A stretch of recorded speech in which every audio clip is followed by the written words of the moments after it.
اعوذ باللہ من الشیطان الرجیم بسم اللہ الرحمن الرحیم الف لام میم ذالک الکتاب لا ریب فیہ صدق اللہ العظیم۔ الف لام میم حروف مقطعات ہیں جن کے بارے میں عرض کر چکا ہوں۔ ذالک الکتاب لا ریب فیہ، یہ وہ کتاب ہے اس میں کوئی شک نہیں۔ الکتاب اس لیے کہا گیا ہے کہ قرآن مجید کی پیشین گوئیاں اور خوشخبریاں سابقہ کتابوں میں موجود تھیں، اور کیونکہ اس سورہ مبارکہ میں اصل خطاب کا رخ جو ہے وہ ہے سابقہ امت مسلمہ کی طرف، تو ذالک کتاب نہیں کہا گیا، ذالک کتاب لا ریب فیہ نہیں، ذالک الکتاب یہ وہ کتاب ہے، کتاب موعود ہے جس کی پیشین گوئیاں تورات اور انجیل میں موجود تھیں۔ لا ریب فیہ اس میں کوئی شک نہیں۔ حرف اورا ریب نئے، تبدیل نئے، یہی الفاظ آئے ہیں سورہ سجدہ کے شروع میں بھی، الف لام میم تنزیل الکتاب لا ریب فیہ رب العالمین، لا ریب فیہ من رب العالمین، فیہ ھدی للمتقین۔ فیہ دونوں طرف مل سکتا ہے، لا ریب فیہ اسے معانقہ کہتے ہیں، لا ریب فیہ پڑھیں گے تو ہدن سے شروع کر دیں گے، لا ریب پر ختم کر دیں گے تو فیہ ہدن للمتقین، یہ دونوں معنی درست ہوں گے۔ آپ کو مل جائے گا جو قرآن شریف لے کر بیٹھے ہوئے ہیں کہ حاشیے میں معانقہ نمبر 1 لکھا ہوا ہے، معانقہ عند المتاخرین۔ ہدن للمتقین یہ ہدایت ہے، رہنمائی ہے اہل تقویٰ میں جو بچنا چاہیں۔ تقویٰ کا اصل مفہوم سمجھ لیجئے، بقا یقین کسی کو بچانا، تقویٰ خود بچنا۔ جن لوگوں کے اندر فطرت سلیمہ ہوتی ہے ان میں اخلاقی حس موجود ہوتی ہے، وہ بری چیز سے بچنا چاہتے ہیں، بھلی کو حاصل کرنا چاہتے ہیں، وہ لوگ ہیں کہ جو گویا کہ اس قرآن کا اصل مخاطب ہے، وہی اس سے استفادہ کر سکیں گے۔ الذین یؤمنون بالغیب، اب ان کے کچھ اوصاف، یہ اصل میں بہت زیادہ واضح ہوتا ہے تعویل خاص کے اعتبار سے کہ دیکھ لو درخت کو اپنے پھل سے پہچانتے ہیں، اس قرآن کے پھل موجود ہیں نا، یہ ابو بکر اور عمر اور عثمان اور علی کون ہیں؟ یہ جو مہاجرین آئے ہیں چل کر، مدینے والوں دیکھو یہ کون ہیں، ان کی شخصیتیں کیا ہیں، ان کا کردار کیا ہے، ان کے اوصاف کیا ہے، یہ کس درخت کے پھل ہیں؟ یہ اس بینہ کے پھل ہیں، یہ اس ذکرہ کے پھل ہیں۔ بینہ رسول من اللہ یتلو صحفا مطہرۃ فیہا کتب قیمہ، یہ اس شجرہ مبارکہ کے پھل ہیں، دیکھ لو ان کے کیا شب و روز ہے۔ الذین یؤمنون بالغیب، جو غیب پر ایمان رکھتے ہیں۔ تعویل عام کے اعتبار سے اس کا بہت اہم مفہوم ہوگا، جو یہ طے کر لے کہ سوائے مادے کی دنیا کے مجھے اس سے آگے جانا ہی نہیں، unless I can verify۔ آپ کو معلوم ہے کہ میٹیریل جو حقائق ہے وہ تو آپ ویریفائی کر سکتے ہیں، آنکھ سے دیکھ سکتے ہیں، کان سے سن سکتے ہیں، ویریفائڈ ہے۔ جو یہ سمجھ لے گا کہ اس کے بیونڈ کچھ نہیں ہے، اس کے لیے قرآن میں کوئی ہدایت نہیں۔ ہدایت قرآنی کا نقطہ آغاز یہ ہے کہ انسان یہ سمجھ لے کہ جو اصل حقیقت ہے وہ مستور ہے، نگاہوں سے چھپی ہوئی ہے، سامنے جو کچھ نظر آ رہا ہے۔ ایک انگلستان کے بہت بڑے فلسفی کی کتاب کا عنوان ہے appearance and reality, reality and appearance, Bradley کی کتاب۔ اپیئرنس جو کچھ نظر آ رہا ہے یہ حقیقت نہیں، حقیقت اس کے پیچھے ہے۔ اور کنفیوشس کا ایک جملہ ہے جو بہت بڑا حکیم اور فلسفی تھا، چین کا بہت بڑا حکیم اور فلسفی، اور ہو سکتا ہے کہ نبی ہو، واللہ عالم، ہم کہہ نہیں سکتے۔ اس کی تعلیم بڑی اخلاقی تعلیم ہے، اور اس کا جملہ سنیے، یہ یؤمنون بالغیب کی اس سے زیادہ صحیح تصریح ممکن نہیں۔ There are certain things, there's nothing more real than what cannot be seen, and there's nothing more certain than what cannot be heard۔ وہ حقائق جو آنکھوں سے نہیں دیکھے جا سکتے اور کانوں سے نہیں سنے جا سکتے، ان سے زیادہ یقینی اور واقعی حقائق اور کوئی نہیں۔ There is nothing more real than what cannot be seen, and there is nothing more certain than what cannot be heard. الذین یؤمنون بالغیب ویقیمون الصلاۃ، نماز قائم کرتے ہیں، ومما رزقناہم ينفقون، اور جو کچھ ہم نے انہیں دیا ہے اس میں سے خرچ کرتے ہیں، خیر میں، بھلائی میں، نیکی میں، ابنائے نو کی حاجات کو رفع کرنے میں، لوگوں کی تکلیفیں دور کرنے میں، خود اللہ کے لیے، اللہ کی رضاجوئی کے لیے، اللہ کو قرض حسنہ دیتے ہوئے۔ والذین یؤمنون بما انزل الیک وما انزل من قبلک، اور وہ کہ جو ایمان رکھتے ہیں اس پر بھی جو آپ پر نازل کیا گیا ہے محمد صلی اللہ علیہ وسلم، اور اس پر بھی کہ جو آپ سے پہلے نازل کیا گیا۔ یہ بہت اہم الفاظ ہے، اس لیے کہ عام طور پر آج کل ہمارے ہاں یہ خیال پھیلا ہوا ہے کہ یہ تورات اور انجیل کے پڑھنے کا کوئی فائدہ نہیں، کوئی ضرورت نہیں، کوئی ضرورت نہیں کی حد تک تو شاید بات صحیح ہو، لیکن کوئی فائدہ نہیں، یہ بالکل غلط ہے۔ یہ ابتدا ہے قرآن کی، اور کس قدر اہتمام کے ساتھ کہا جا رہا ہے، ایمان صرف قرآن پر نہیں، اس پر بھی کہ جو اس سے پہلے نازل کیا گیا۔ اور سورہ نساء کی آیت، اور سورہ نساء نازل ہوئی ہے کہیں جا کر سن 6 ہجری میں، یا ایھا الذین آمنوا آمنوا باللہ ورسولہ والکتاب الذی نزل علی رسولہ والکتاب الذی انزل من قبل۔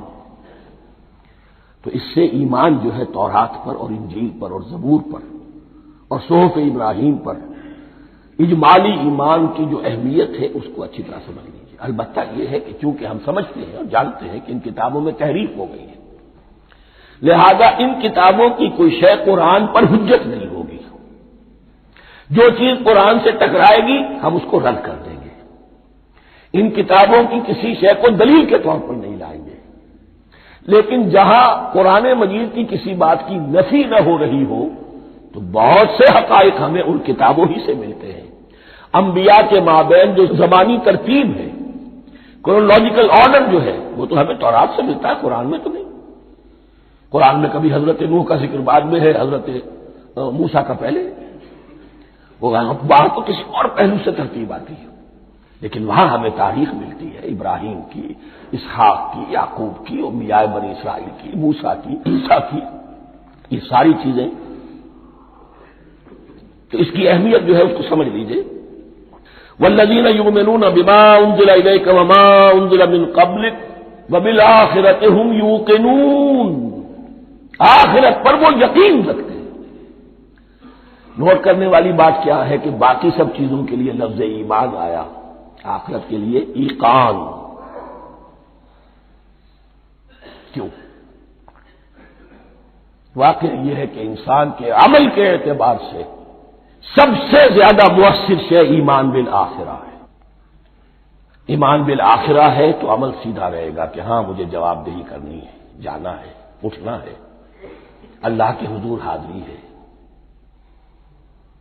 اگر یہ یقین ہے تو عمل صحیح ہوگا۔ اس میں کمی ہو گئی تو توحید جو ہے وہ بھی بس ایک عقیدہ، ایک ڈوگما بن کے رہ جائے گی۔ ایمان بالرسالت بھی بدعات کو جنم دے گا، عید میلاد نبی بنا لیجئے اور کچھ عشقیہ اشعار کہہ دیجئے، نعتیہ اشعار کہہ دیجئے، اللہ اللہ خیر صلی اللہ، یہ ایمان بالرسالت کے مظہر ہوں گے۔ عمل انسان کا درست ہوتا ہے آخرت کے یقین کے ساتھ۔ وبالآخرۃ هم یوقنون، آخرت پر انہی کا یقین ہے، انہی کا یقین ہے۔ یہ حصر بھی ہے اس اعتبار سے کہ یہودی میں مدعی تھے کہ ہم آخرت پر یقین رکھتے ہیں، یہاں کنٹراسٹ دکھایا جا رہا ہے، آخرت پر یقین رکھنے والے یہ لوگ ہیں، اور تعویل خاص کے اعتبار سے وہ لوگ موجود ہیں تمہاری نگاہوں کے سامنے۔ 13 برس کی محنت کی کمائی محمد رسول اللہ صلی اللہ علیہ وسلم کی اس کتاب کی، یتلو علیہم آیاتہ ویزکیہم ویعلمہم الکتاب والحکمہ، اس کا جو نتیجہ ہے وہ تمہارے سامنے۔ اولئک علی ھدی من ربہم، یہ وہ لوگ ہیں جو اپنے رب کی طرف سے ہدایت پر ہیں۔ وہ ابتدائی ہدایت بھی ان کے پاس تھی اور یہ تکمیلی ہدایت بھی، قرآن پر بھی ان کا یقین پورا ہے اور محمد کا اتباع بھی وہ کر رہے ہیں۔ وَأُولَٰئِكَ هُمُ الْمُفْلِحُونَ، اور یہی وہ لوگ ہیں جو فلاح پانے والے ہیں۔ فلاح کا لفظ بھی قرآن مجید کی بڑی اہم اصطلاح ہے، منزل مراد کو پہنچ جانا، کسی باطنی حقیقت کا عیا ہو جانا۔ اسی لیے اس پر پھر گفتگو انشاءاللہ ہوگی سورہ مومنون کے شروع میں، لیکن یہ کہ فلاح پانے والے، کامیاب ہونے والے اصل میں یہی لوگ ہیں۔ تو گویا کہ تعویل خاص میں صحابہ کرام کی طرف اشارہ ہو گیا، تعویل عام میں ہر شخص کو بتا دیا گیا اگر قرآن کی ہدایت سے مستفید ہونا ہے تو یہ اوصاف اپنے اندر پیدا کرو۔ اب دوسرا گروہ، ان الذین کفروا سواء علیہم انذرتہم ام لم تنذرہم لا یؤمنون، یقیناً جن لوگوں نے کفر کیا، اور یہاں مراد کیا ہے؟ جو کفر پر اڑ گئے۔ اس کو ہم تعویل عام میں نہیں لے سکتے، اس لیے کہ اگر تو ہم اس کو عام میں لے لیں گے تو اس کے معنی تو یہ ہوں گے جس شخص نے کسی وقت کفر کیا اب وہ ہدایت پر آ ہی نہیں سکتا، نہیں، یہ بات نہیں ہے۔ کوئی کفر میں ہے، وہ غالطے کی بنا پر ہے، عدم توجہی کی بنا پر ہے، حق اس پر واضح نہیں ہوا ہے اس لیے ہے، تو آپ اسے سمجھائیں گے، انذار و تبشیر سے اسے فائدہ ہو جائے گا، واعظ و نصیحت سے اسے فائدہ ہو جائے گا۔ ایک وہ ہے کہ جو حق کو سمجھ کر، پہچان کر اور پھر اڑ گئے، ضد کی وجہ سے، ہٹ دھرمی کی وجہ سے، تعصب کی وجہ سے، تکبر کی وجہ سے، حسد کی وجہ سے۔ ان الذین کفروا، ایسے لوگوں کا معاملہ کیا ہے؟ سواء علیہم انذرتہم ام لم تنذرہم لا یؤمنون، برابر ہے ان کے لیے خواہ آپ انہیں سمجھائیں خواہ نہ سمجھائیں، ڈرائیں نہ ڈرائیں، انذار فرمائیں نہ کریں، لا یؤمنون، وہ ایمان لانے والے نہیں۔ وہی بات جو میں نے کہی تھی کہ سوتے کو جگایا جا سکتا ہے، جاگتے کو کیسے جگائیں؟ ختم اللہ علی قلوبہم وعلی سمعہم وعلی ابصارہم غشاوہ، ان کے دلوں پر اللہ نے مہر کر دی ہے۔ کیوں کر دی ہے؟ یہ ابتداء مہر نہیں ہوئی، جب حق کو پہچان کر انہوں نے رد کر دیا، اس کی پاداش میں، اس کی سزا کے طور پر۔ ختم اللہ علی قلوبہم، اللہ نے ان کے دلوں پر مہر کر دی ہے، وعلی سمعہم، اور ان کی سماعت پر بھی، وعلی ابصارہم غشاوہ، اور ان کی آنکھوں کے سامنے پردہ پڑ چکا ہے۔ یہ مضمون سورہ یاسین کے شروع میں پھر آئے گا بہت شرح و بسط کے ساتھ۔ وَلَهُمْ عَذَابٌ عَظِيمٌ، اور ان کے لیے تو اب بہت بڑا عذاب ہے۔ یہ دوسرا گروہ ہو گیا، ایک رکوع میں دو کو سمیٹ لیا گیا، کل ابھی 7 آیتیں ہوئی ہیں۔ ایک وہ گروہ جس نے قرآن مجید کی دعوت سے صحیح صحیح استفادہ کیا، ان میں طلب ہدایت کا مادہ موجود تھا، ان کی فطرتیں سلیم تھیں، ان کے سامنے دعوت آئی، قبول کی، اور قرآن کے بتائے ہوئے راستے پر چلے۔ وہ گلے سرسبد ہیں، وہ شجرہ قرآنی کے نہایت مبارک اور مقدس، وہ اس کے پھل ہیں۔ ایک گروہ وہ ہے جس نے حق کو پہچانا لیکن اس کو رد کر دیا اپنے تعصب یا ہٹ دھرمی کی وجہ سے۔ ان کا ذکر آ گیا بہت اختصار کے ساتھ، اس لیے کہ ان کا ذکر آپ کو بہت تفصیل سے مکی صورتوں میں ملے گا۔ اب آیا تیسرا گروہ، وَمِنَ النَّاسِ، اور لوگوں میں کچھ ایسے بھی ہیں، مَن يَقُولُ آمَنَّا بِاللَّهِ وَبِالْيَوْمِ الْآخِرِ وَمَا هُم بِمُؤْمِنِينَ، جو کہتے تو یہ ہے کہ ہم ایمان رکھتے ہیں اللہ پر بھی اور یوم آخر پر بھی، مگر وہ حقیقت میں مومن نہیں ہے۔ یہاں ایک بات سمجھ لیجئے، اکثر اور بیشتر مفسرین نے اس تیسری کیٹیگری کے بارے میں یہی رائے قائم کی ہے کہ یہ منافقین مذکور ہے یہاں، اگرچہ لفظ منافق یا لفظ نفاق نہیں آیا یہاں، لیکن مولانا نیلسن اصلاحی صاحب نے ایک رائے ظاہر کی ہے جو بڑی قیمتی ہے، وہ یہ کہ یہاں ایک کردار کا نقشہ کھینچ دیا گیا ہے۔ غور کرنے والے غور کر لیں، دیکھ لیں، جس پر بھی وہ چسپاں ہو جائے۔ اور بالفعل جب یہ آیات نازل ہو رہی تھی تو دو طبقات پر یہ کردار نگاری جو ہے، یہ جو شخصیت کا ہیولہ کھینچا جا رہا ہے، وہ دو کے اوپر راست آ رہا تھا۔ ایک علماء یہود، وہ بھی کہتے تھے کہ ٹھیک ہے محمد جو کہہ رہے ہیں ہم بھی اللہ کو مانتے ہیں، آخرت کو بھی مانتے ہیں، اسی لیے یہاں رسالت کا ذکر نہیں ہے۔ بھئی ہم محمد ہی کو نہیں مانتے نا صلی اللہ علیہ وسلم، باقی اگر 1.25 لاکھ نبی آئے ہیں تو باقی 1.25 لاکھ کو تو ہم مانتے ہیں، ایک محمد کو نہیں مانا، ایک عیسیٰ کو نہیں مانا، بس تو ہمیں بھی مانا جانا چاہیے کہ ہم بھی مسلمان ہیں۔ ایک یہ ان کی رائے ہے، اور واقعہ یہ ہے کہ یہاں اس طریقے کا تذکرہ ہو رہا ہے کہ جس سے ان کا کردار بھی جھلک رہا ہے، روح سخن ان کی طرف جا رہا ہے۔ مجھے یاد ہے اپنی 10ویں جماعت کے زمانے میں دہلی میں نے دیکھا تھا کہ ناٹ سرکس وہاں کا ایک بڑی مارکیٹ ہوتی تھی، تو جوتے کی دکان پہ بہت بڑا جوتا لٹکایا ہوا تھا، بہت بڑا، اور لکھا تھا free to home it fits, جس کے پاؤں میں یہ ٹھیک ٹھیک آ جائے وہ لے جائے اس کو. تو یہ free to home it fits ہے، ایک کردار ہے. اب یہ کردار جس کے اوپر بھی فٹ بیٹھ جائے، ان میں یقیناً زیادہ تو غلبہ یہی ہے جو مفسرین کی رائے ہے، منافقین کا معاملہ جو ہو رہا ہے.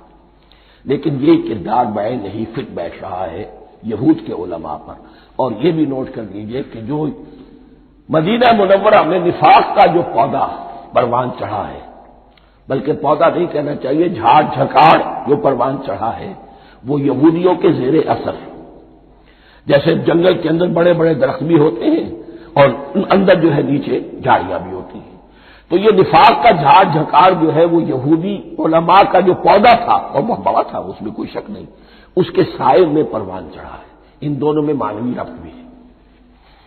وَمِنَ النَّاسِ مَن يَقُولُ آمَنَّا بِاللَّهِ وَبِالْيَوْمِ الْآخِرِ وَمَا هُم بِمُؤْمِنِينَ. اور لوگوں میں سے کچھ ایسے بھی ہیں جو کہتے تو یہ ہے کہ ہم ایمان رکھتے ہیں اللہ پر اور یوم آخر پر، لیکن وہ مومن نہیں ہیں. يُخَادِعُونَ اللَّهَ وَالَّذِينَ آمَنُوا وَمَا يَخْدَعُونَ إِلَّا أَنفُسَهُمْ. وہ دھوکہ دینے کی کوشش کر رہے ہیں اللہ کو اور اہل ایمان کو. لیکن یخادعون جو ہے یہ باب مفعلہ ہے. باب مفعلہ میں کشمکش ہوتی ہے، کشاکش ہوتی ہے. لہذا ترجمہ میں نے کیا، کوشش کر رہے ہیں. وما یخدعون الا انفسهم، یہ ثلاثی مجرد میں آ گیا. اور نہیں دھوکہ دے رہے مگر صرف اپنے آپ کو. یہ یقینی ہے اپنے آپ کو تو دھوکہ دے رہے ہو، لیکن یہ کہ اللہ اس کے رسول کو اور اللہ اور اہل ایمان کو دھوکہ نہیں دے سکتے. سورہ نساء کی آیت نمبر 142 میں یہ کھل کر منافقین کے بارے میں یہی الفاظ آئے ہیں، ان المنافقین یخادعون اللہ وہو خادعهم. یقیناً منافقین جو ہے وہ اللہ کو دھوکہ دینے کی کوشش کر رہے ہیں اور اللہ انہیں دھوکہ دے رہا ہے. فی قلوبہم مرض، ایک لفظ اور رہ گیا، وما یشعرون، انہیں اس کا شعور نہیں ہے. یہ بہت اچھی طرح نوٹ کر لیجیے. منافقین کی بھی اکثریت وہ تھی جنہیں اپنے نفاق کا شعور نہیں تھا. وہ اپنے کہیں سمجھتے تھے اپنے آپ کو مسلمان. وہ کہتے تھے یہ بے وقوف لوگ ہیں. محمد رسول اللہ کے بارے میں کہتے تھے یہ خام خواہ جو ہے انہوں نے لڑائی بھڑائی مول لے لی ہے اہل مکہ کے ساتھ، کیا ضرورت ہے، امن کے ساتھ جو ہے بات کرنی چاہیے. وہ سمجھتے تھے کہ ہم خیر خواہ ہیں، ہم بھلی بات کہہ رہے ہیں. یہ بیوقوف لوگ ہیں، دیکھتے نہیں کہ کس سے ٹکرا رہے ہیں، ہاتھ میں اسلحہ نہیں ہے اور لڑائی کے لیے جا رہے ہیں. وہ بیوقوف تو یہ ہے، لیکن وہ سمجھتے تھے کہ ہم تو بڑے مخلص ہیں، ہم مسلح ہیں. تو ما یشعرون بہت ضروری ہے. بعض لوگ منافق ایسے بھی تھے کہ جو اسلام میں داخل ہی ہوتے تھے دھوکہ دینے کی خاطر، اور ان پہ پہلے دن سے واضح ہوتا تھا کہ ہم مسلمان نہیں ہیں، ہم نے اسلام کا لبادہ اوڑھا ہے صرف دھوکے کے لیے. اس کا ایک ذکر سورہ آل عمران میں آئے گا. لیکن اکثر و بیشتر منافقین دوسری طرح کے تھے جنہیں اپنے نفاق کا شعور حاصل نہیں تھا. فی قلوبہم مرض، ان کے دلوں میں ایک روگ ہے، بیماری ہے. یہ روگ اور بیماری کیا ہے؟ ایک لفظ میں اس کو تعبیر کیا جائے، کردار کی کمزوری، ویکنیس آف کیریکٹر. ایک شخص وہ ہوتا ہے کہ جو سمجھتا ہے یہ حق ہے، حق سے بعد آباد، اب جو ہو سو ہو. ایک حق کو حق پہچان کر رد کر دیتا ہے، وہ کافر ہو گیا. ایک حق کو حق پہچان کر آیا تو صحیح، لیکن ویکنیس آف کیریکٹر کی وجہ سے قوت ارادی کمزور ہے. آخرت بھی چاہتے ہیں، دنیا کو بھی ہاتھ سے دینے کو تیار نہیں. یہاں کا بھی کوئی نقصان نہ ہو اور آخرت کا بھی سارا بھلا ہمیں مل جائے. یہ وہ لوگ ہیں در حقیقت کہ اس کو کہا روگ. فی قلوبہم مرض فزادہم اللہ مرضا، تو اللہ نے ان کے مرض میں اضافہ کر دیا. یہ اللہ کی سنت ہے. آپ حق پر چلنا چاہیں حق کا راستہ آپ کے لیے آسان کر دے گا. آپ برائی کی طرف جانا چاہیں بڑی سے بڑی برائی آپ کے لیے ہلکی ہوتی چلی جائے گی. کوئی خاص بات ہی نہیں، چلو یہ بھی کر گزرو، جب یہ کر لیا تو یہ بھی کر گزرو. اور اگر آپ بین لٹکنا چاہیں تو اللہ اسی پہ چھوڑ دیتا ہے. ٹھیک ہے، آپ سمجھتے ہیں ہم کامیاب ہو رہے ہیں. ہم نے مسلمانوں کو بھی دھوکہ دے لیا، وہ ہمیں مسلمان سمجھتے ہیں، اور یہودیوں کو بھی دھوکہ دے لیا، وہ سمجھتے ہیں کہ ہم ان کے ساتھی ہیں، تو سمجھا کامیاب ہو رہے ہیں. حقیقت میں کامیابی نہیں. فی قلوبہم مرض فزادہم اللہ مرضا ولہم عذاب علیم بما کانوا یکذبون. اور ان کے لیے تو دردناک عذاب ہے۔ عذاب العظیم کا لفظ آیا تھا اوپر کفار کے لیے، وَلَهُمْ عَذَابٌ عَظِيمٌ، 7ویں آیت ختم ہوئی، اور عذاب علیم کا لفظ آیا یہاں، ان کے لیے دردناک المناک عذاب ہے، بما كانوا يكذبون، بسبب اس جھوٹ کے جو وہ بول رہے تھے۔ وَإِذَا قِيلَ لَهُمْ لَا تُفْسِدُوا فِي الْأَرْضِ، اور جب ان سے کہا جاتا تھا مت فساد کرو زمین میں، مراد کیا ہے اس سے کہ جب محمد کو مان لیا کہ اللہ کے رسول ہیں، اب ٹھیک ٹھیک پیروی کرو، ان کے پیچھے چلو، ان کا حکم ہے تو جنگ کے لیے نکلو، ان کی طرف سے تقاضا آتا ہے مال پیش کرو،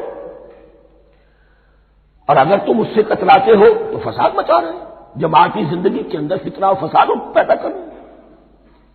وَإِذَا قِيلَ لَهُمْ لَا تُفْسِدُوا فِي الْأَرْضِ قَالُوا إِنَّمَا نَحْنُ مُصْلِحُونَ، وہ کہتے تھے نہیں ہم تو صلح کرانے والے ہیں، اصلاح کرنے والے ہیں، ہم چاہتے ہیں لڑنا بیڑنا کوئی اچھی بات نہیں ہے، ٹکراؤ تصادم یہ کوئی اچھے کام تھوڑا ہی ہے، بس ٹھنڈے ٹھنڈے دعوت دیتے رہو، جو چاہے قبول کر لے جو چاہے رد کر دے، خامخواہ یہ ٹکرانا اور یہ جنگ کرنا اور اللہ کے دین کو غالب کرنے کے لیے یہ قربانی دو اور یہ مصیبت جھیلو اور یہ مشقت برداشت کرو اور یہ چیز چھوڑو اور یہ ترک کرو، یہ کاہے کے لیے؟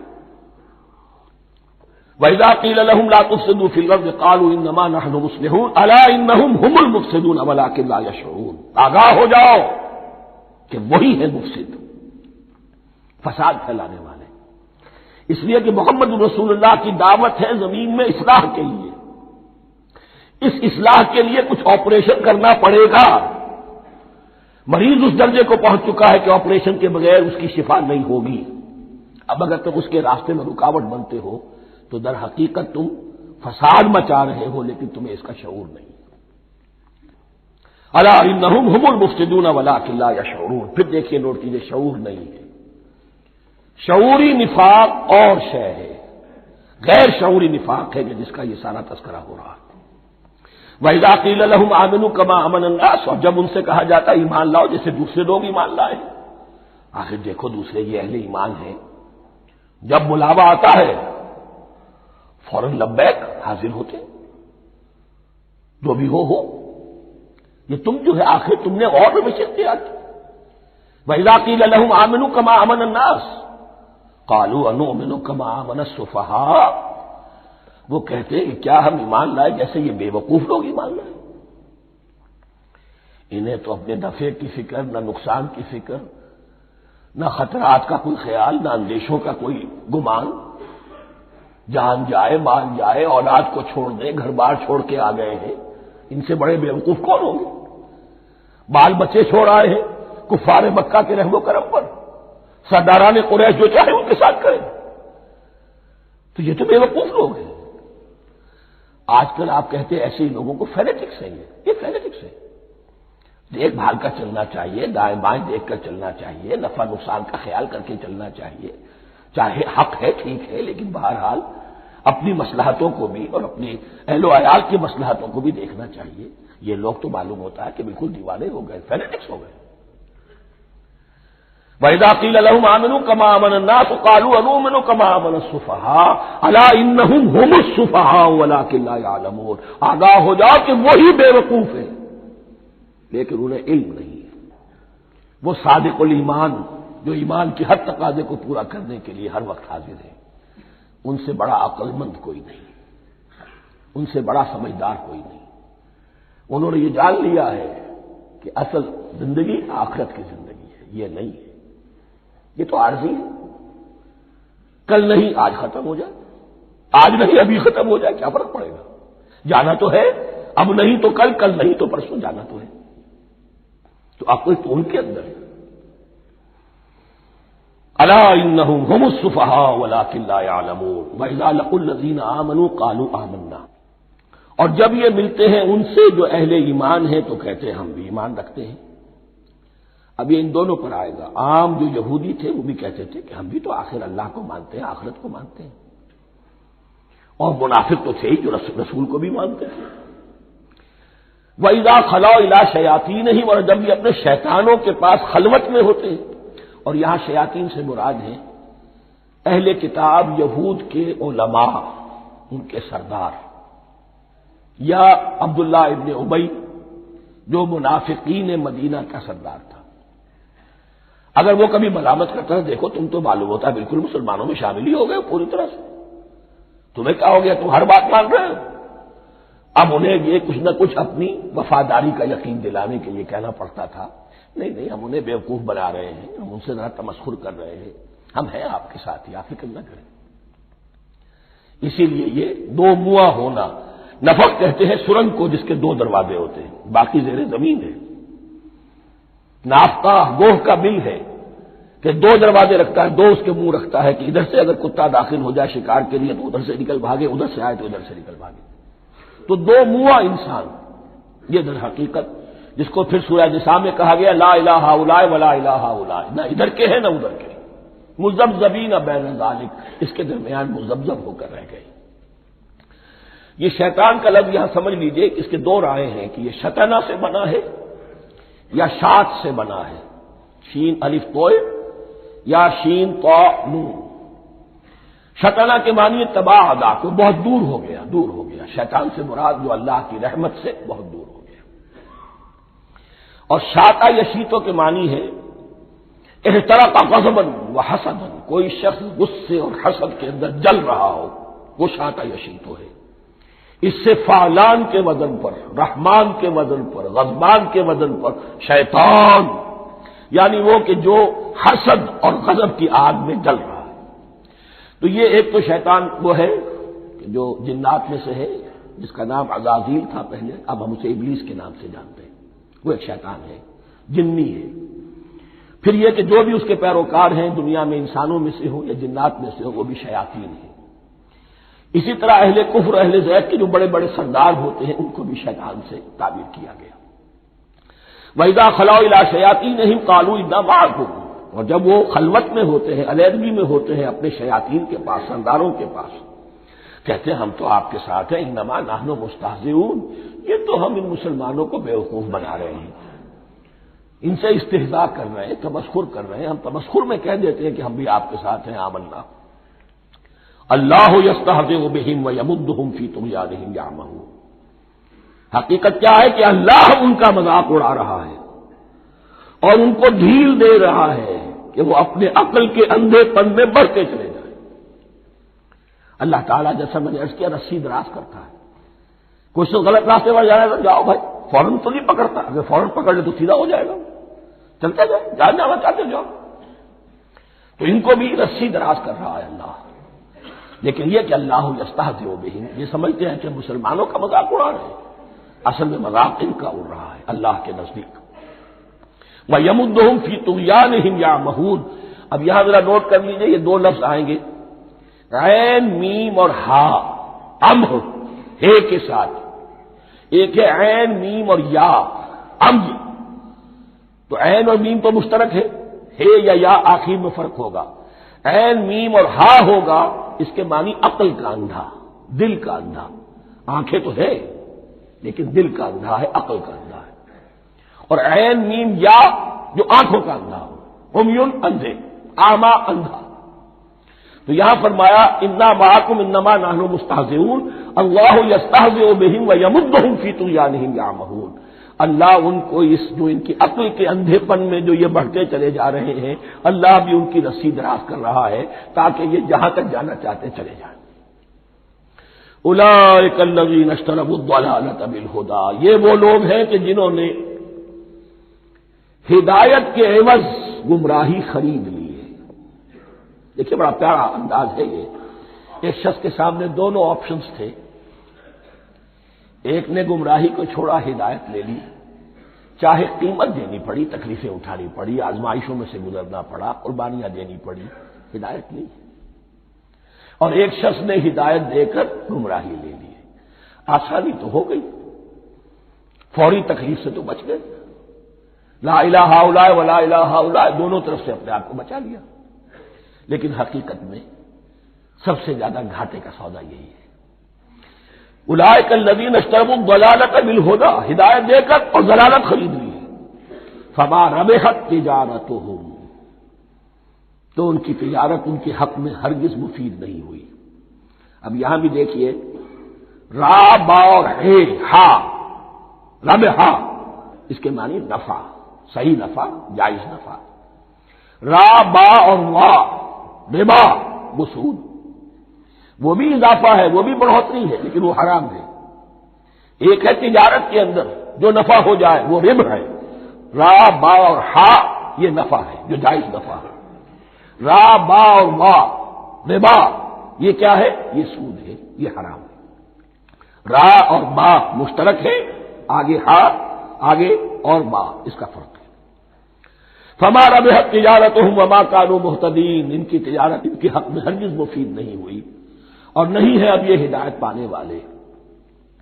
مثلهم، اب یہاں دو تمثیلیں آ رہی ہیں بڑی پیاری۔ پہلی تمثیل ہے کفار کے بارے میں، دوسری تمثیل ہے یہ بین والے لوگوں کے بارے میں۔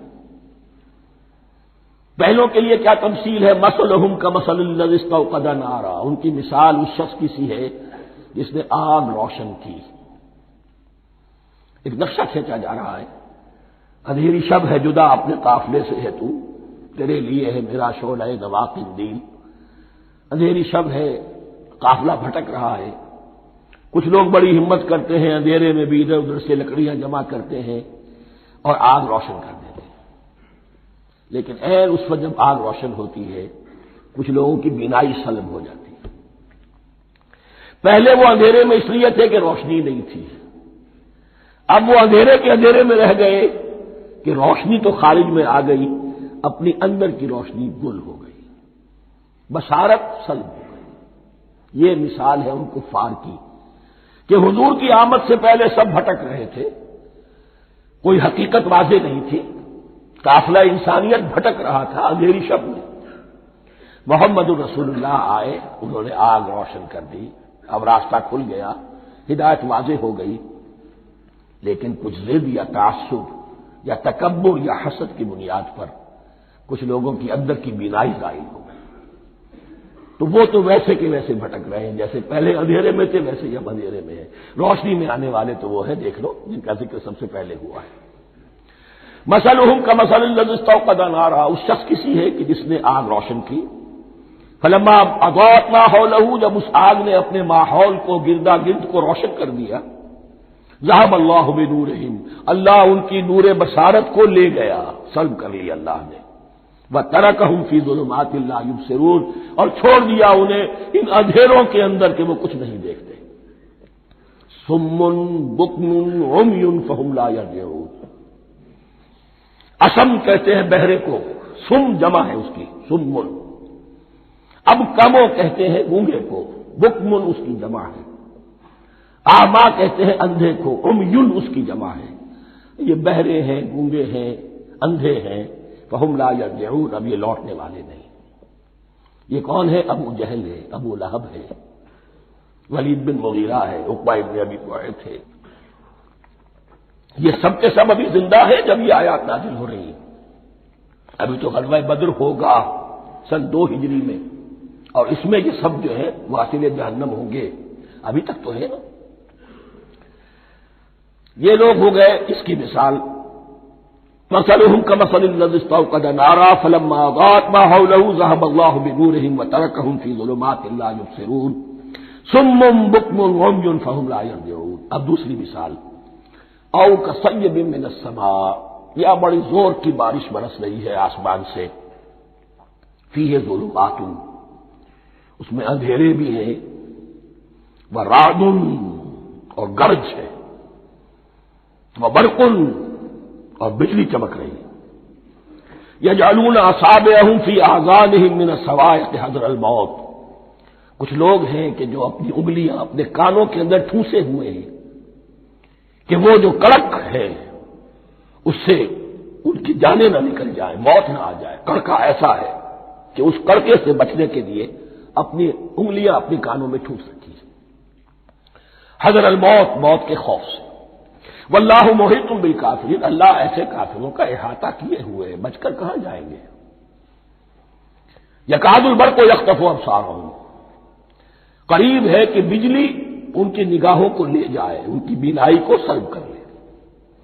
کلما اضاء لهم، لیکن ہوتا کیا ہے، جب ذرا روشنی ہوئی تو چل لیے، مشاؤ فی، بجلی چمکی کچھ نظر آ گیا دائیں بائیں تو کچھ تھوڑا سا چل لیے۔ وَإِذَا أَظْلَمَ عَلَيْهِمْ، اور جب تاریکی ان پر طاری ہو گئی، قاموا، کھڑے کے کھڑے رہ گئے۔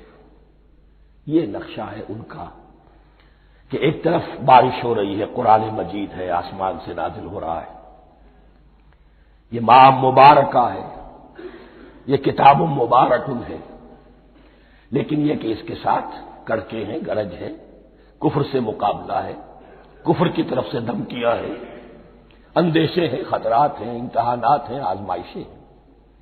ذرا کہیں حالات کچھ بہتر ہوئے، کچھ جسے بریدنگ سپیس کہتے ہیں ملی تو تھوڑا سا چلیے، ہم بھی مسلمان ہیں، کوئی خاص موقع نہیں ہے، کسی جنگ کے لیے بلایا نہیں جا رہا ہے، تو بڑھ چڑھ کے باتیں کر رہے ہیں، اپنے ایمان کا اظہار بھی کر رہے ہیں۔ جیسے ہی کوئی آزمائش آئی، ٹھٹک کر کھڑے کے کھڑے رہ گئے۔ وَلَوْ شَاءَ اللَّهُ لَذَهَبَ بِسَمْعِهِمْ وَأَبْصَارِهِمْ، اللہ چاہتا تو ان کی سماعت اور بصارت کو بھی سلب کر لیتا، لیکن اللہ کا قانون یہی ہے، جو جہاں رہنا چاہے اس نے آزادی ارادہ دی ہے انسان کو۔ تم اگر مومن صادق بن کر رہنا چاہتے ہو، اس کو آسان کر دے گا تمہارے لیے۔ تم نے اپنے تعصب کی وجہ سے، اپنے تکبر کی وجہ سے کفر کا راستہ اختیار کیا، اللہ اسی کو کھول دے گا۔ تم بیچ میں لٹکنا چاہتے ہو، لٹکتے رہو، اللہ تعالیٰ جو ہے جبرن کسی کو نہ حق پہ لائے گا، نہ جبرن کسی کو باطل پر لے کر جائے گا، اس لیے کہ جبر اگر ہو تو پھر امتحان کا معاملہ ختم، پھر جزا و سزا بیکار ہے، غیر منطقی ہے، غیر معقول ہے۔ ان اللہ علی کل شیء قدیر، یقیناً اللہ تعالیٰ ہر چیز پر قادر ہے۔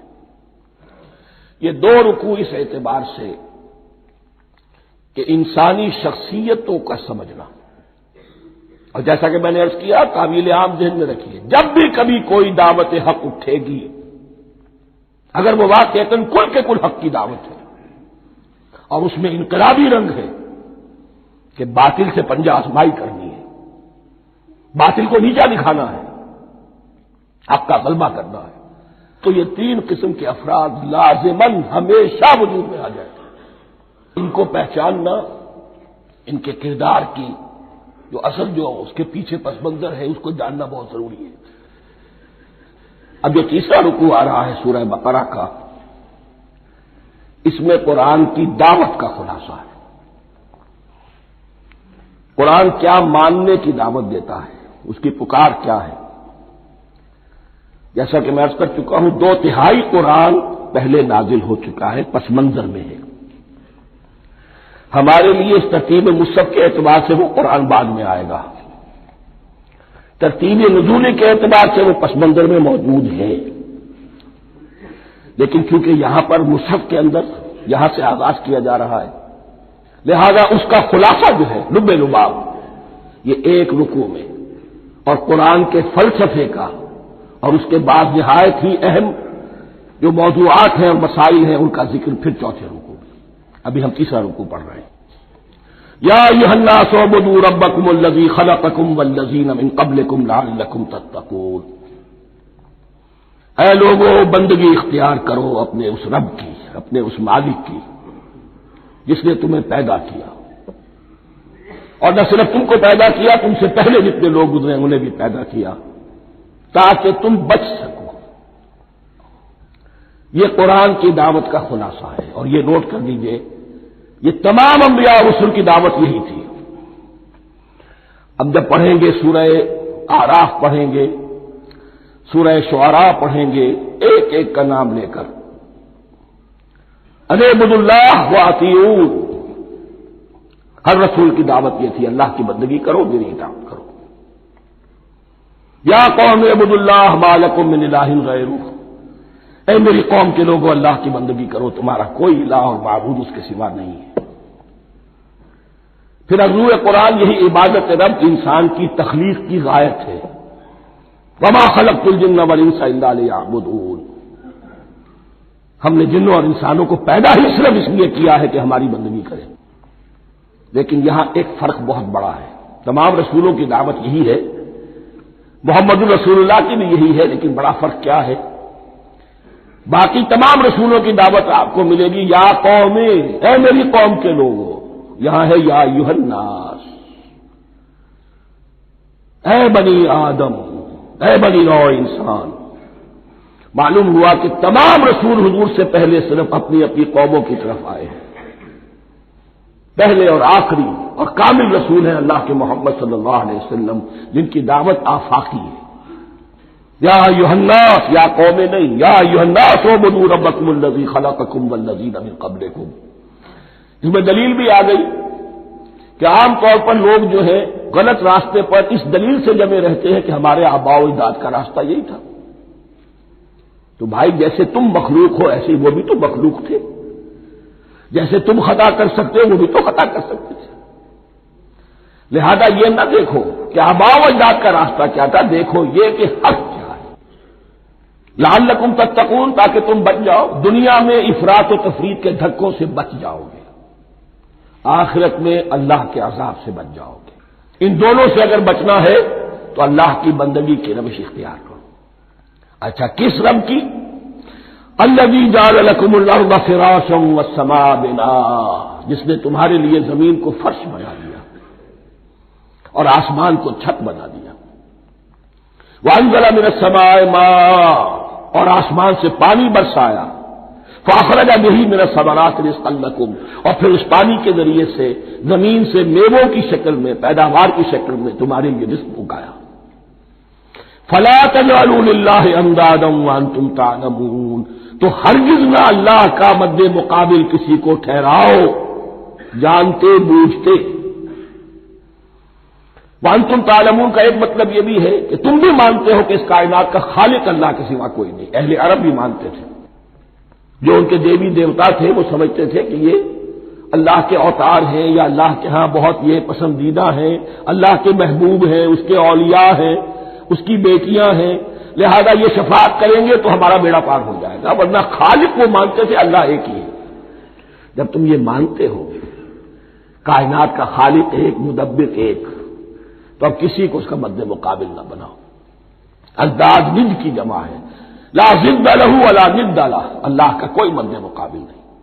اس میں یہاں تک بات ہے کہ حضور اس درجے، اس توحید کی باریکیوں تک پہنچا کر گئے ہیں اس امت کو کہ کسی صحابی نے ایسے ہی کہہ دیا ما شاء اللہ و ما شئت، جو اللہ چاہے اور جو آپ چاہیں.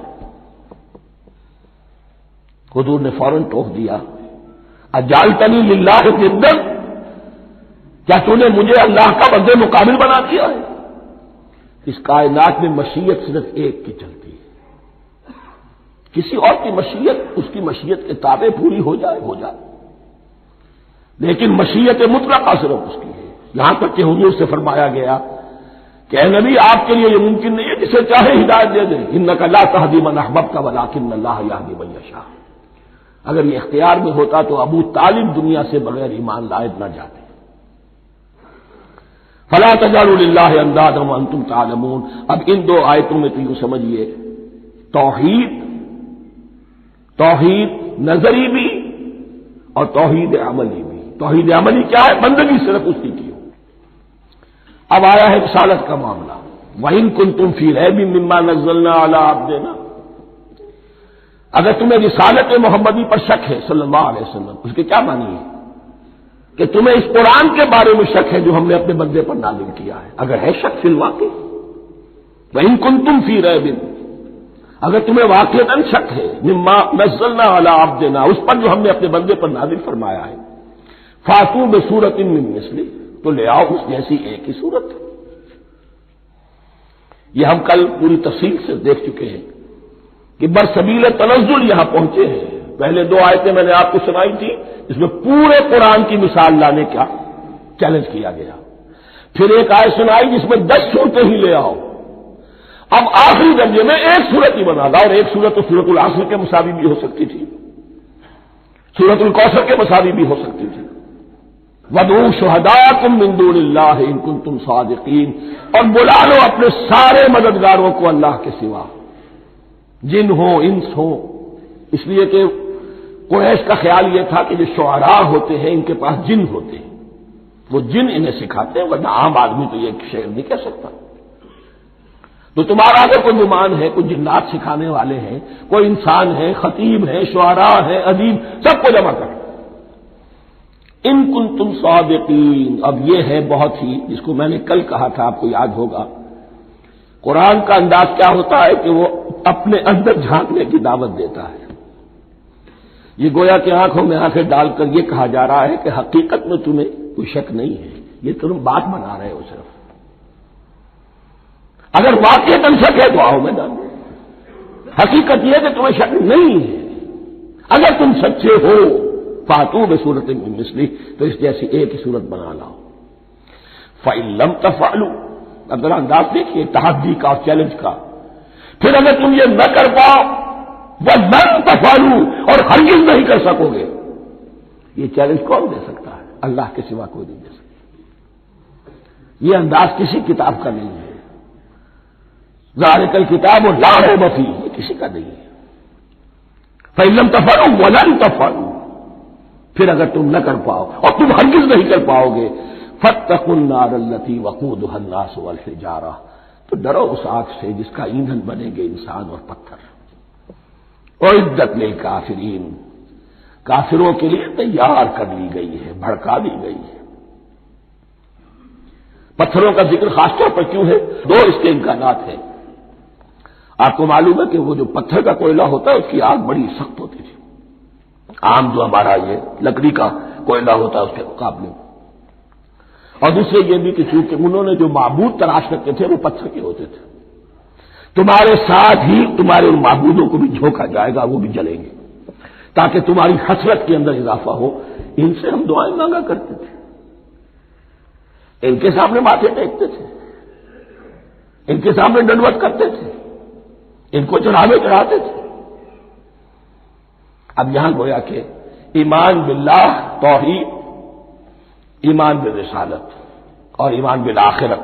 فاتقوا النار التي وقودها الناس والحجارة اعدت للكافرين وبشر الذين آمنوا وعملوا الصالحات، اور بشارت دے دیجئے اے نبی ان لوگوں کو کہ جو ایمان لائے اور جنہوں نے نیک عمل کیے، ان لهم جنات تجری من تحتها الانہار، کہ ان کے لیے وہ باغات ہیں کہ جن کے دامن میں ندیاں بہتی ہوں گی.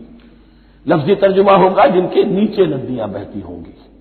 مراد اس سے کیا ہے؟ عام فطری باغ وہ ہوتے تھے کہ جس میں ذرا اونچائی پر جو ہے درخت لگے ہوئے ہیں اور دامن میں ندی بہ رہی ہے، تو اس سے خود بخود جو ہے وہ اریگیشن، نیچرل اریگیشن ہو رہی ہے، درختوں کے جڑوں تک پانی پہنچ رہا ہے. 12 ترجمہ آپ لفظی کریں، ان کے نیچے ندیاں بہتی ہوں گی یا یہ کہ جن کے دامن میں ندیاں بہتی ہوں گی.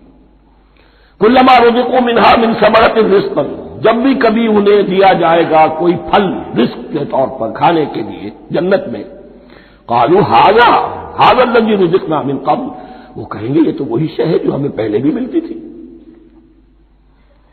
اس کا ایک مفہوم یہ ہے، یہ جو نزل ہے، ابتدائی جو ہے دعوت ہے، ابتدائی ضیافت جو ہوگی اس میں وہی چیزیں کہ جو معروف ہے، جانی پہچانی ہے. یہ رمان، یہ دیکھیے یہ انار آ رہا ہے خوبصورت، یہ انگور ہے خوبصورت، یہ نخیل ہے، یہ نخل ہے، یہ رطب ہے، لیکن ذائقے کی کوئی نسبت و تناسب بھی نہیں ہوگا. وہ کہیں گے وہی شے ہے جو ہمیں پہلے ملتی تھی. وہ اتو بھی متشابہ، مشابہ تو ہوگی وہ، لیکن ان کے ذائقے میں زمین و آسمان کا فرق ہوگا. اور ایک یہ بھی مفہوم لیا گیا کہ آخرت میں جنت میں بھی وہی میوے ملتے رہیں گے، لیکن ان کا ذائقہ بدلتا رہے گا. شکل وہ ہوگی لیکن ذائقہ وہ نہیں رہے گا کہ جس سے انسان کی بھی طبیعت بڑھ جاتی ہے ایک ہی شے کو کھاتے ہوئے. وَلَهُمْ فِيهَا أَزْوَاجٌ مُطَهَّرَةٌ، اور ان کے لیے ہوں گے اس میں بہت ہی پاک باز، نہایت پاک کی ہوئی بیویاں ہوں گی. ازواج مطہرۃ وَهُمْ فِيهَا خَالِدُونَ، اور اس میں رہیں گے ہمیشہ ہمیشہ. یہ تو 3 جو اصول ہیں دین کے دعوت ایمان، توحید اور رسالت اور معاد، ایمان باللہ، ایمان بالرسول، ایمان بالآخرہ. اب ذرا کچھ ضمنی مسائل ہیں کہ جو بعض کفار کی طرف سے، بعض معتزلین کی طرف سے پیش ہوتے تھے، وہ کبھی بھی اس چیلنج کا مقابلہ تو نہ کر سکے، میدان میں تو نہ آ سکے.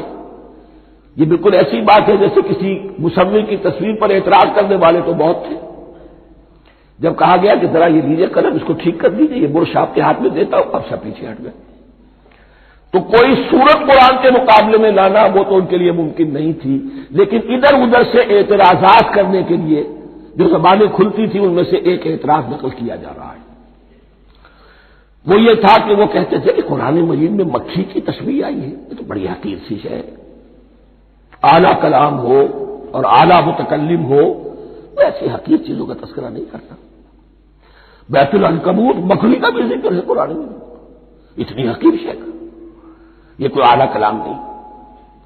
اس کا جواب دیا جا رہا ہے کہ اصل میں کہیں تشبیہ بیان کرنی ہے، تمثیل بیان کرنی ہے، تو دیکھنا یہ کہ جس شے کے لیے تشبیہ دی جا رہی ہے اس کی مناسبت والی شے ہو۔ شے کوئی بہت حقیر ہے تو کسی عظمت والی شے سے آخر کیسے تشبیہ دی جائے گی؟ وہ تو کسی حقیر شے سے ہی تشبیہ دی جائے گی تو جو اصل مقصد ہے تشبیہ کا وہ پورا ہوگا۔ ان اللہ لا یستحیی ان یضرب مثلا ما بعوضۃ فما فوقہا، اللہ تعالیٰ کو تو اس میں کوئی جھجک نہیں ہے، کوئی شرم نہیں ہے کہ وہ مچھر کی مثال بیان کرے، تو اس سے اوپر، اب یا فوقہا میں دونوں معنی ہو جائیں گے، یعنی کمتر اور حقیر ہونے میں اس سے بھی بڑھ کر، یا یہ کہ اس سے اوپر کی کوئی شے اس کی مثال دینے میں اللہ کو کوئی جھجک نہیں، اس لیے کہ مکھی بھی بہرحال مچھر سے تو ذرا بڑی شے ہے، اس معنی میں بھی ہو سکتا ہے فوقہا، اور فوقہا اس معنی میں بھی کہ اس سے بھی حقیر ہونے میں اس سے بھی بڑھ کر۔ فَأَمَّا الَّذِينَ آمَنُوا فَيَعْلَمُونَ أَنَّهُ الْحَقُّ مِن رَّبِّهِمْ، تو جو لوگ صاحب ایمان ہیں وہ جان لیتے ہیں کہ یہ حق ہے ہمارے رب کی طرف سے۔ وَأَمَّا الَّذِينَ كَفَرُوا، اور جنہوں نے کفر کیا ہے، فَيَقُولُونَ مَاذَا أَرَادَ اللَّهُ بِهَذَا مَثَلًا، یہ کیا مثال اللہ نے دی، کیا ارادہ ہوا اللہ کا اس مثال کے ذریعے سے، ناک منہ چڑھا رہے ہیں، اعتراض کر رہے ہیں۔ اب جو آ رہا ہے اگلا جملہ وہ ہے بہت اہم، یضل بہ کثیرا ویہدی بہ کثیرا، اسی کے ذریعے سے اللہ بہتوں کو ہدایت دیتا ہے اور اسی کے ذریعے سے بہتوں کو گمراہ کرتا ہے۔ معلوم ہوا کہ ہدایت اور گمراہی اور ہدایت اور ضلالت انسان کی سبجیکٹو کنڈیشن کے اوپر دار و مدار ہے اس کا۔ آپ کے دل میں خیر ہے، بھلائی ہے، نیت صحیح ہے، طلب ہدایت، طلب علم، اس میں آپ سچے ہیں، آپ کو ہدایت مل جائے گی۔ دل میں زیغ ہے، کجی ہے، نیت میں ٹیڑھ ہے، فساد ہے، تو اسی کے ذریعے سے اللہ آپ کی گمراہی میں اضافہ کر دے گا۔ یضل بہ کثیرا ویہدی بہ کثیرا، لیکن اللہ کا یہ کسی کو ہدایت دینا اور کسی کو ضلالت دینا علل ٹپ نہیں ہے، کسی قاعدے اور قانون کے بغیر نہیں ہے۔ وما یضل بہ الا الفاسقین، نہیں گمراہ کرتا وہ اس کے ذریعے سے مگر صرف سرکش لوگوں کو، جن میں سرکشی ہے، تعلی ہے، تکبر ہے، اور ان کے اوصاف کیا ہے؟ الذین ینقضون عہد اللہ من بعد میثاقہ، جو توڑ دیتے ہیں اللہ کے ساتھ کیے ہوئے عہد کو، اور سب سے بڑا عہد یہ سورہ اعراف میں چل کر آئے گا، عہد الست۔ عالم ارواح میں ہم عہد الست کر کے آئے، الست بربکم قالوا بلا، کیا میں ہی نہیں ہوں تمہارا رب؟ تمام ارواح نے، میں بھی تھا، آپ بھی تھے، سب تھے، کوئی انسان، جتنے انسان دنیا میں آج تک آ چکے ہیں وہ بھی تھے، اور جو آنے ہیں ابھی قیامت تک وہ بھی تھے، لیکن تھے صرف ارواح کی شکل میں، جسم نہیں تھے۔ اور یہ میں آپ کو بتا چکا ہوں، مکمل وجود ہے انسان کا روحانی وجود، اولاً تخلیق اس کی ہوئی تھی، اسی سے آگے چل کر ایک بہت فلسفے کا بہت گہرا مضمون آ رہا ہے آگے چل کر۔ وہ جو عہد الست الست بربکم قالوا بلا، انہوں نے اس عہد کو توڑا، اللہ کو اپنا مالک اور خالق اور اپنا حاکم جاننے کی بجائے خود حاکم بن کر بیٹھ گئے۔ الیس لی ملک مصر، کیا مصر کی بادشاہی میری نہیں ہے؟ I am the sovereign, we are sovereign, popular sovereignty, بغاوت، سرکشی، فاسق۔ وما يضل به الا الفاسقين الذين ينقضون عهد الله من بعد ميثاقه ويقطعون ما امر الله به ان يوصل، اور کاٹتے ہیں وہ چیز جسے اللہ نے جوڑنے کا حکم دیا ہے، اللہ نے صلہ رحمی کا حکم دیا ہے، یہ قطع رحمی کرتے ہیں مال کی طلب میں، بھائی بھائی کو ختم کرتا ہے اس کے مال کو ہتھیانے کے لیے، اپنی ذاتی اغراض کے لیے تمام اخلاقی حدود جو ہے انسان پر پیش ڈال دیتا ہے، اپنا تکبر، اپنے لیے تعلی۔ الذین، آپ دیکھیے نوٹ کیجئے، اس میں ہماری شریعت کا فلسفہ یہ ہے، ایک تعلق ہے اللہ کا بندے کے ساتھ، حقوق اللہ، ایک ہے بندوں کا بندوں کے ساتھ، حقوق العباد۔ اللہ کا حق کیا ہے؟ اسے حاکم اور مالک، اور حاکم سمجھو، الملک سمجھو، خود اس کے بندے بنو۔ انسانوں کا حق کیا ہے؟ کونوا عباد اللہ اخوانا، سب آپس میں بھائی بھائی اللہ کے بندے بن جاؤ۔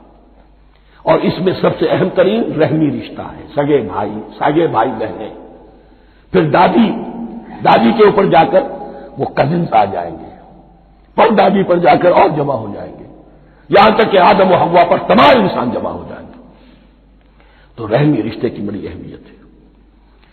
تو وہ فاسقین کے جو توڑتے ہیں اللہ کے عہد کو، اس کو مضبوطی سے باندھنے کے بعد، وَيَقْطَعُونَ مَا أَمَرَ اللَّهُ بِهِ أَن يُوصَلَ وَيُفْسِدُونَ فِي الْأَرْضِ، انہی دونوں چیزوں کے نتیجے میں زمین میں فساد پیدا ہوتا ہے، یا اللہ کی اطاعت سے باغی ہو گئے اور یا آپس میں ایک دوسرے کی گردنیں کاٹنے لگے۔ اولئک هم الخاسرون، یہی لوگ ہیں جو بالآخر خسارے میں، آخری اور دائمی خسارے میں رہنے والے ہیں۔ کیف تکفرون باللہ وکنتم امواتا، تم کیسے کفر کرتے ہو اللہ کا؟ بڑا پیارا انداز ہے۔ وکنتم امواتا، تم مردہ تھے، فاحیاکم، تمہیں زندہ کیا، ثم یمیتکم، پھر تمہیں مارے گا، ثم یحییکم، پھر جلائے گا، ثم الیہ ترجعون، پھر تم اس کی طرف لوٹ جاؤ گے، لوٹا دیے جاؤ گے۔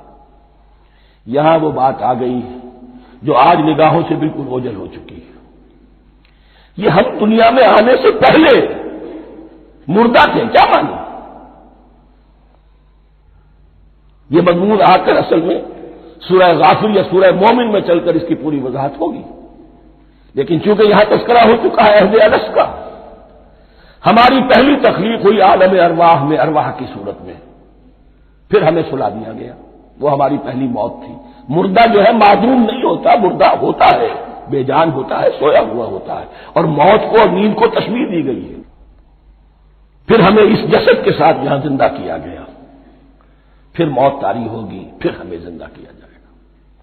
یہ آیت جیسا کہ میں نے عرض کیا بہت بڑی اور بڑی گہری حکمت اور فلسفہ قرآن کی آیت ہے۔ کیسے اللہ کا انکار کرتے؟ کون تم اموات، تم مردہ تھے، سوئی ہوئی ارواح کی شکل میں تھے، فاحیاکم، تمہیں جگایا اس جسد کے ساتھ زندہ کیا، ثم یمیتکم ثم یحییکم، پھر تمہیں مارے گا، پھر جلائے گا، ثم الیہ ترجعون، پھر تم اس کی طرف لوٹا دیے جاؤ گے۔ اور اب اس کے بعد جو آخری آیت ہے، هو الذی خلق لکم ما فی الارض جمیعا، اس نے تمہارے لیے بنایا ہے جو کچھ بھی زمین میں ہے۔ اس میں خلافت کا مضمون آ گیا۔ حدیث میں آتا ہے انما الدنیا خلقت لکم وانتم خلقتم للآخرہ، یہ دنیا تمہارے لیے بنائی گئی ہے، تم آخرت کے لیے بنائے گئے ہو۔ هو الذی خلق لکم ما فی الارض جمیعا، اس لیے کہ اگلی آیت پھر آ رہی ہے خلافت کی آیت، سارا کچھ زمین میں یہ بستر جو بچھایا اور یہ کائنات کو، زمین کو سجایا تمہاری خلافت کے لیے۔ ثم استوى الى السماء فسواهن سبع سماوات، پھر وہ متوجہ ہوا آسمانوں کی طرف اور انہیں 7 آسمانوں کی شکل میں بنا دیا۔ جیسا کہ میں کل عرض کر چکا ہوں، یہ تاحال ابھی یہ آیات متشابہات میں سے ہے۔ 7 آسمانوں کی کیا حقیقت ہے ہم اس سے ابھی پورے طور سے واقف نہیں۔ وَهُوَ بِكُلِّ شَيْءٍ عَلِيمٌ، اور اسے ہر شے کا علم حقیقی حاصل ہے۔ بارک اللہ لی ولکم فی القرآن العظیم ونفعنی وإیاکم بالآیات والذکر الحکیم۔